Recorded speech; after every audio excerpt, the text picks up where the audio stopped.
The next sector is the product development sector. Sorry, what did you call that previous sector? So this is the human resources. Okay. So the next one is the product development, right? And the key stock is what?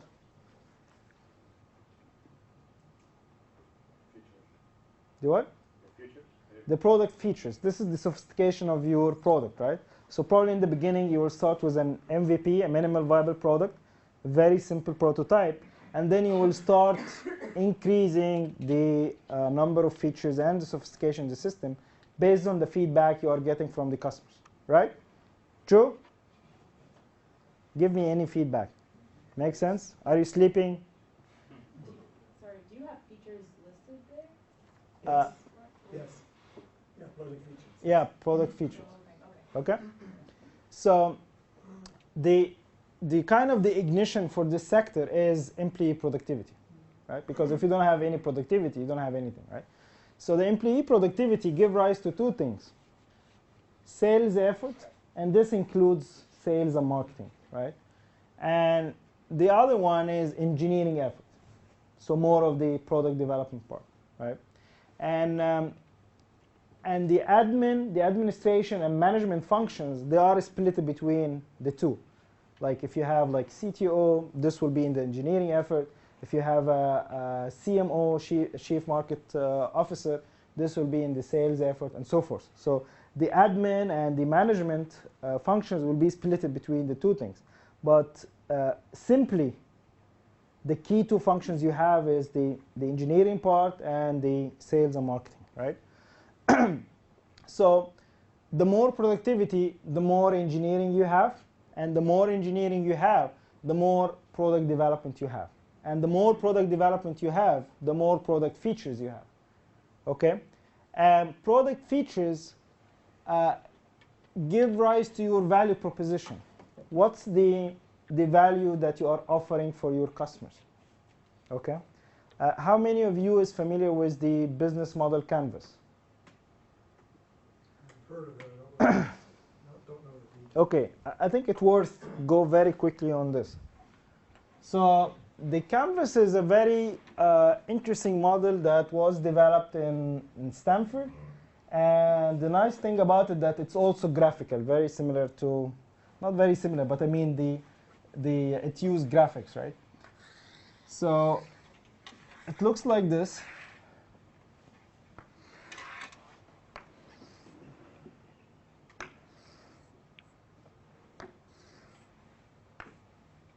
So in the beginning, you have the value. What kind of value you are offering to your customers, right? So those are your customers, and you need to define your customers.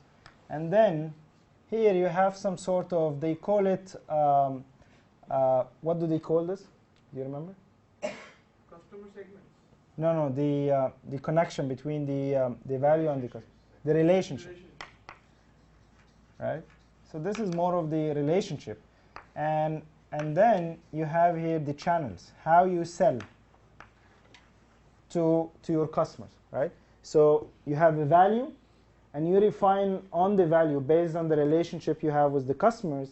And once you get it right, you start selling or delivering this value to your customers through the channels. And while you are doing this, you are getting revenues, right? So this is on the sales and marketing side of things.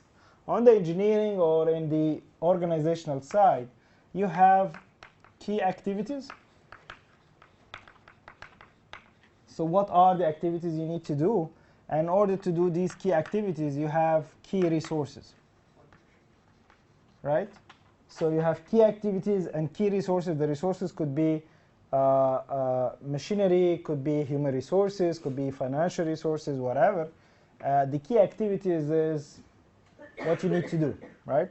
And then here you have partners and suppliers. So those are kind of like feeding you in order to get things done, have the value, and deliver it to your customers, right?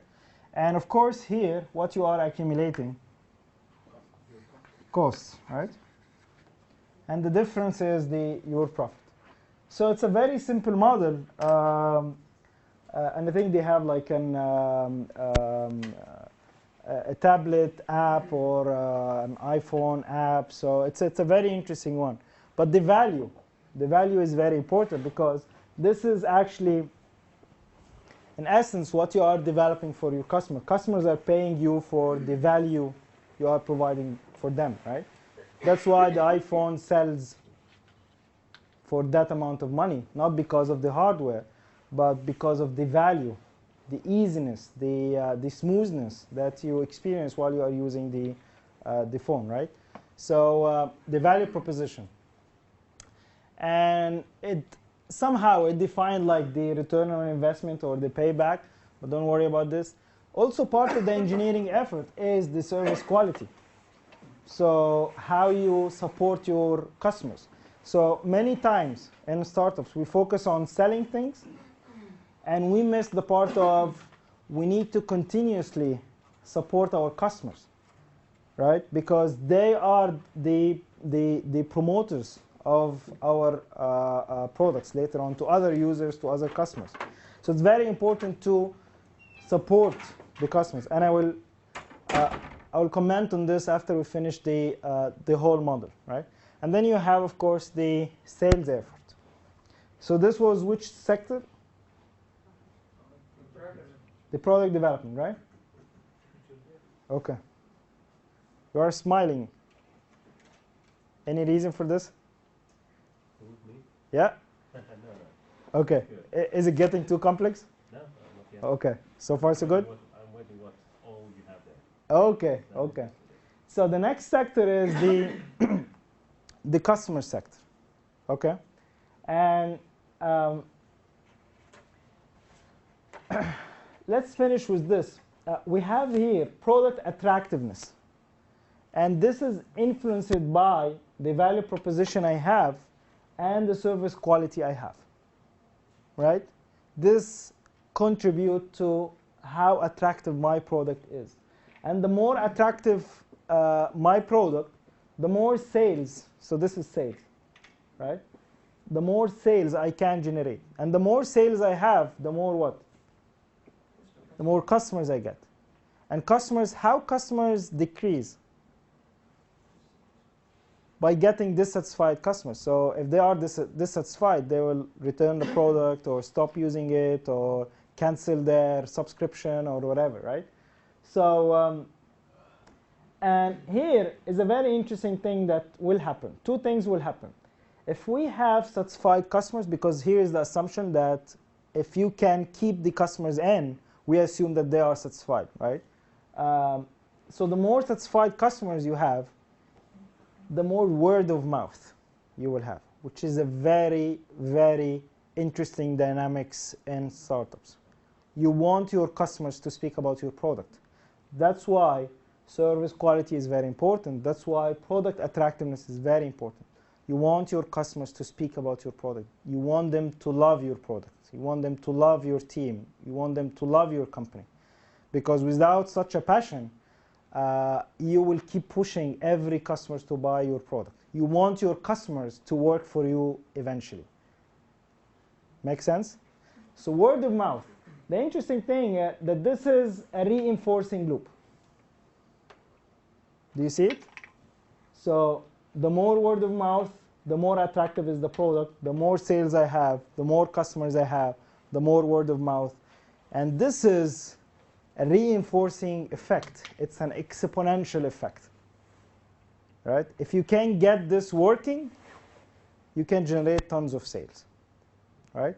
But of course, with this reinforcing loop, you will generate other stuff on your company. Like, for example, you will have a workload on your people that you need to manage, right? Because now you will have lots of requests, and you might have a backlog in fulfilling these kind of orders.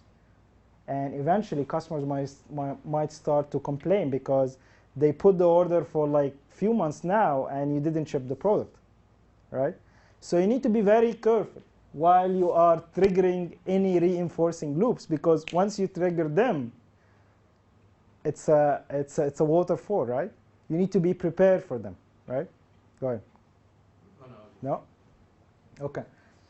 So, so this is for this. The other dynamics is actually the more customers you have, the less the unit cost, right?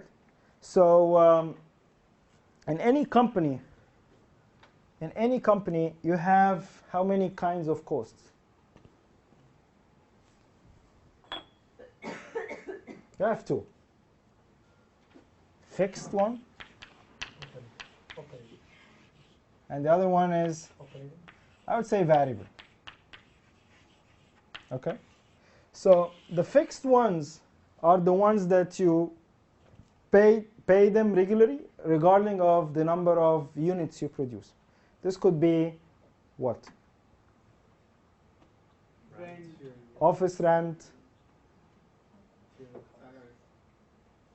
salaries, maintenance. Machinery. Are you familiar with depreciation? Yes. So depreciation is kind of fixed cost. You have nothing to do with it. I mean, once you buy a machinery, the machinery value decrease in your balance sheet, and you are like kind of bearing this cost. It's a depreciation cost, right? So these are fixed costs that, regardless, if you don't produce any unit, you will still pay this amount of money. Okay. The variables one, these varies with the number of units you produce. So this is related to materials. What else? Shipping. What else? Huh? Utilities? You can term it as fixed. Yeah. What else? What are like variable costs? Legal issues? Legal also, I think it's more of fixed. I mean, you will have a lawyer and raw materials, right? So the things that are related to the product, right? And what happens is the more products you sell, right, the more profits you will make, because eventually the unit cost will be less and less, because the amount of money that you are paying will be distributed not on 10 units but on 100 units. Make sense? So the more customers you have, paying customers you have, the less the unit cost will be, and this will impact your pricing, right? Because we have the pricing on the top, right? And the pricing is influencing what? The sales revenues, right? So the revenues is calculated as the number of products multiplied by the price, right? So here you have the number of products you sell, and this is the price you have. So this is the amount of sales you will get. Okay? And of course, sales increase by the product attractiveness and the sales efforts, sales and marketing efforts, right? So those are the two variables that give rise to more and more sales. Yes? What about the cost of customer acquisition? There is a way to incorporate here, or? So we have cost. We have cost of goods sold, which is this is related to the unit cost. So the COGS is the cost of the goods sold. So this is very much related to variable costs, right? Those are the costs that directly related to the products you have. I think we have the administration cost and the Sales effort. Huh? Would be sales effort. So that comes to cost of customer. what about sales effort? So that translates into this. Customer. No, I think let me see if it's in the coming section. But this section is what? Customer section. So the first one was what? Human resources, getting the team, getting the people, motivate them, compensate them, getting productivity, maintain the experience you accumulate inside the company. Everyone you lose from the company, you are losing the kind of experience they built over time. The next sector is what? The product development, and this has to do with the engineering effort, the value proposition, the kind of features you have, and how this contribute to your the product attractiveness, right? And the last one is the customers, and we spoke about this reinforcing loop of product attractiveness, sales, customers, and word of mouth, right? The next sector is the financial one. Yeah, so we had the cost here, right?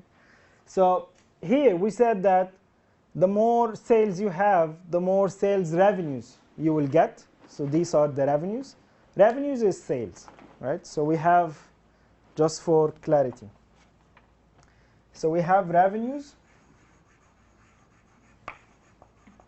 which is sales, right? And we have costs, and the difference is what? The profits. Sometimes they call it margin, right? So the profit or the margin, these are like same terminology for different terminology for the same thing. So revenues or sales, right? So this is related to your price, right? So the price you have, this is the amount of money your customers will pay to you, right? So sales revenues, and the more customers you have, actually you can have service revenues, which is a very interesting thing that many times entrepreneurs ignore, that you can actually sell more stuff to your existing customers, right? You can upsell. So you can sell additional services. You can sell additional features, right, to the existing ones. So these are usually called service revenues, right? And those two contribute to your total revenues, right? So the selling of the product and the selling of like the upsell services give rise to your revenues. Of course, there will be a little bit of variation if you have a service business, or there will be some sort of variation. But this is like the key concept. Service can be a cost too, right? Say again?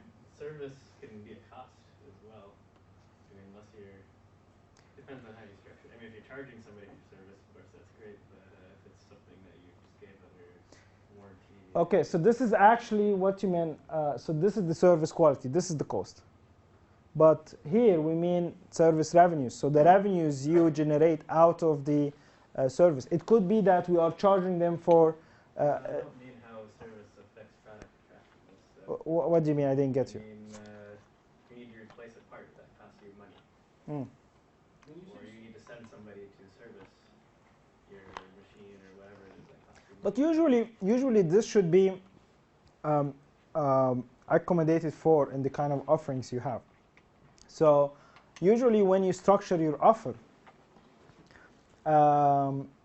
in order to reach to the kind of, so there is a whole set of material and information about pricing techniques. How do you price your product? How do you price your service, right?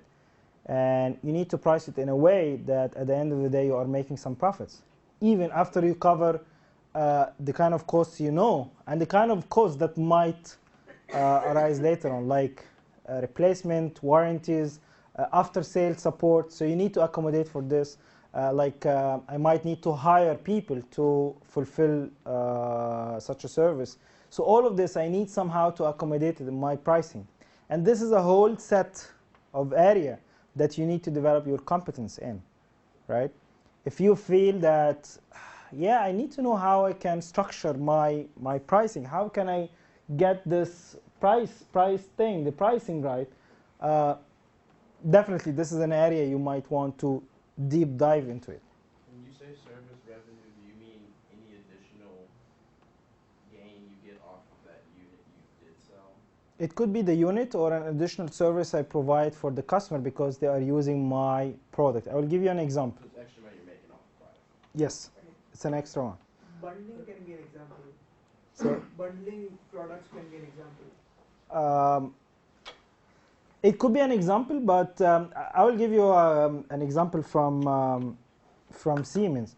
So we used to sell huge telecommunication networks for mobile networks and fixed telephony networks, right? Multi-million euros projects, right? And after we sell these projects, so we sell the product, right?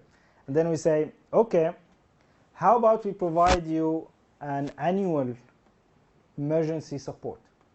So in case any of these equipment break down because of like any emergency strikes, got stolen or whatever, and the network might get down, we will have an emergency support for you. It's like we will respond within like couple of hours, and the problem need to be resolved within 6 hours. We will fly people from Germany, and they will come in and they will fix everything. So this is a kind of a emergency service offering, and then we structure all of this because they will need it, because we are the only one who can maintain our product, right?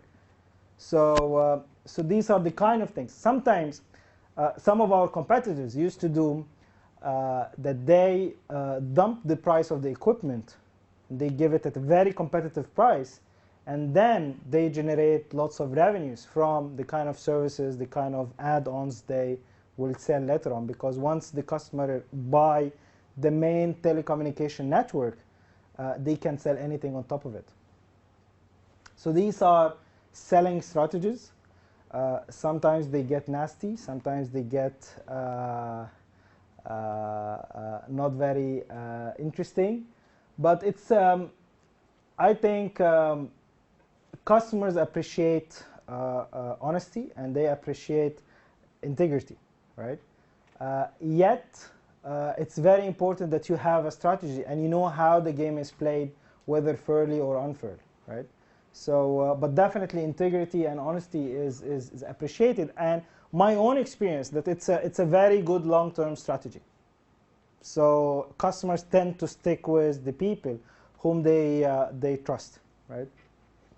So we reach into this stage where we have revenues, and then we have costs, right? So these are like salaries cost, general cost, all the costs, and we have the cost of goods sold here also adding to the total cost we have, and salary expenses. So all the salaries we have is adding up to these costs.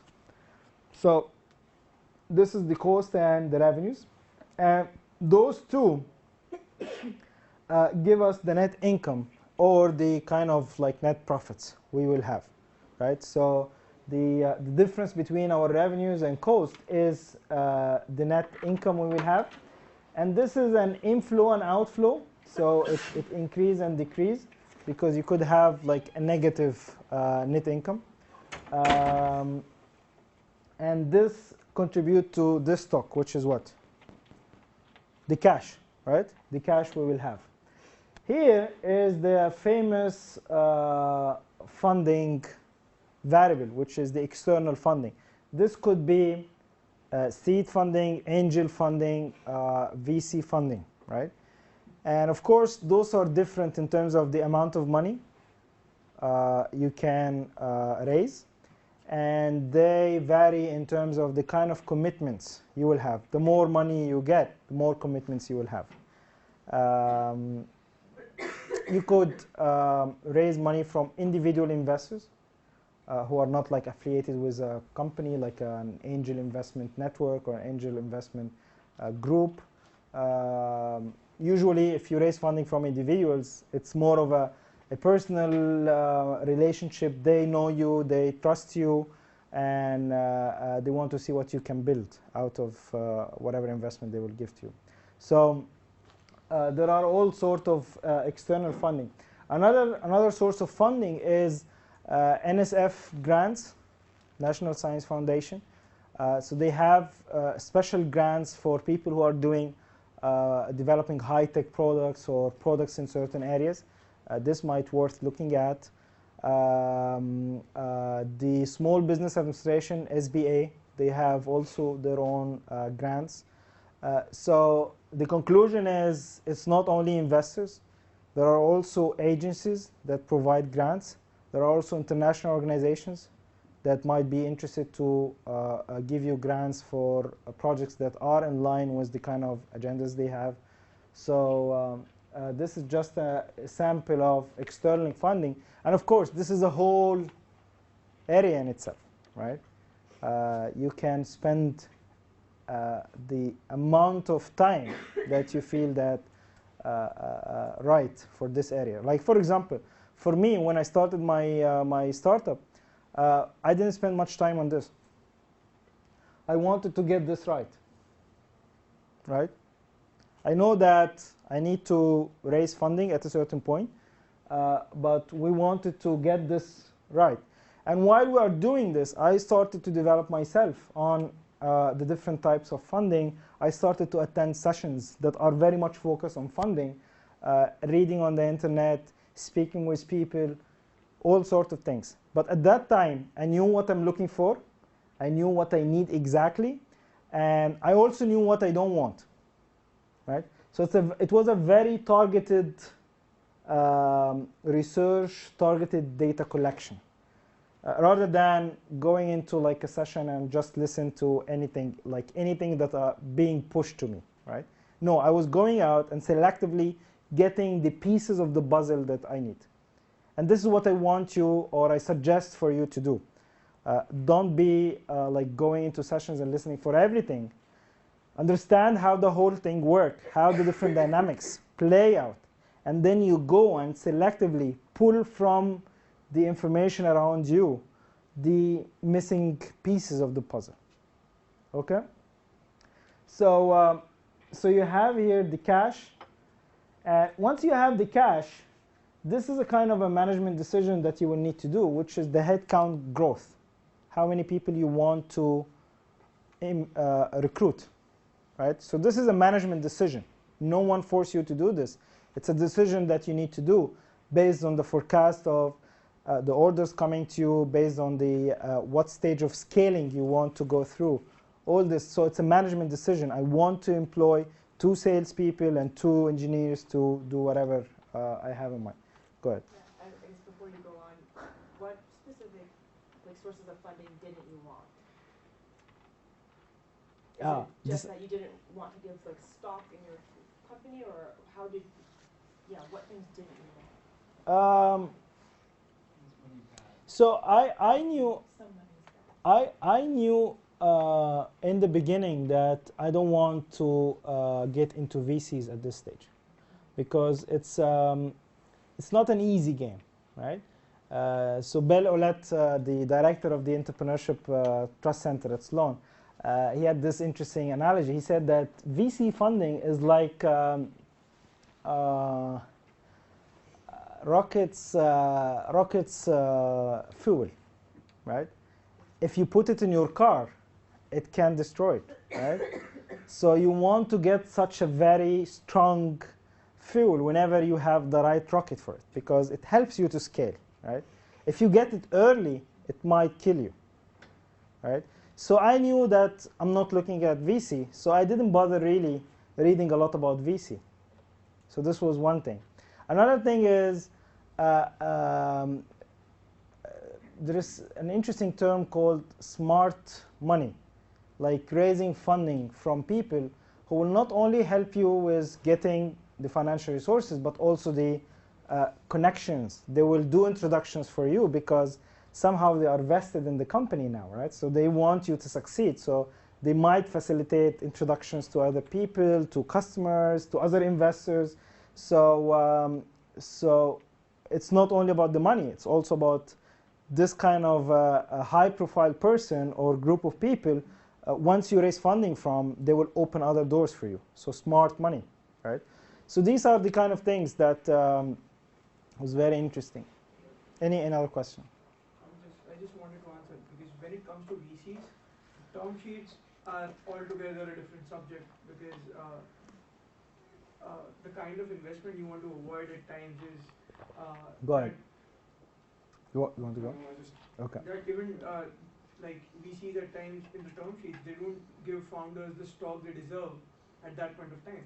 So even founders get, so at times that is the kind of funding you want to avoid, because after reading few term sheets, I've seen that at times the CEO has a larger stock than what the founders have. It's a whole different dynamics. It's a different subject. You get into like forming board of directors and the whole politics in board of directors and board members and the decision making inside board members and losing control of the company. So it's a different dynamics. If you are not ready for it, you don't feel like you want to get into this now, you are free to choose whatever you want.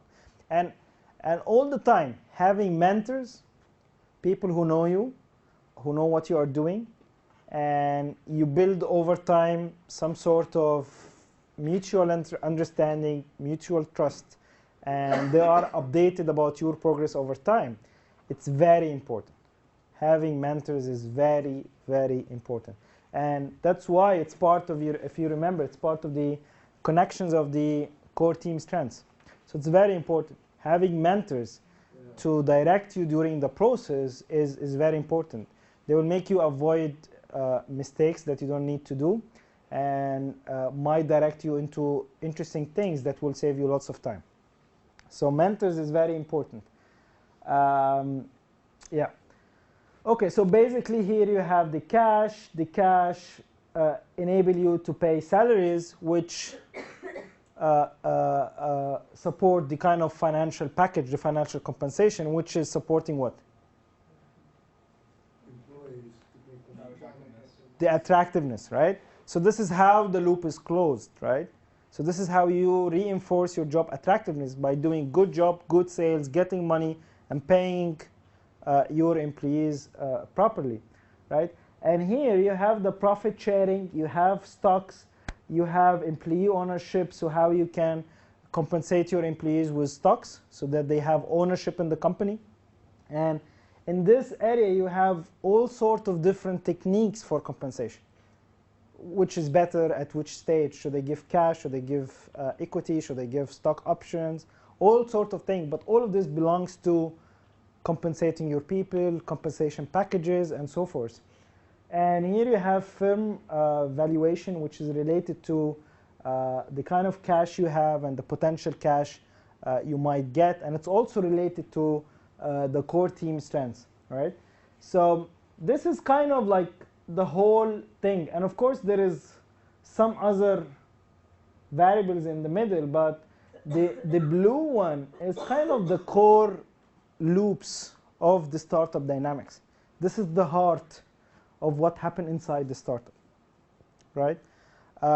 We haven't spoken about suppliers, we haven't spoken, so actually competitors is somehow incorporated in the model from this side, but we had to set some boundary for the model. But competitors, suppliers, external relations was like official bodies and so forth. But this is basically the kind of internal dynamics. Do you have any questions?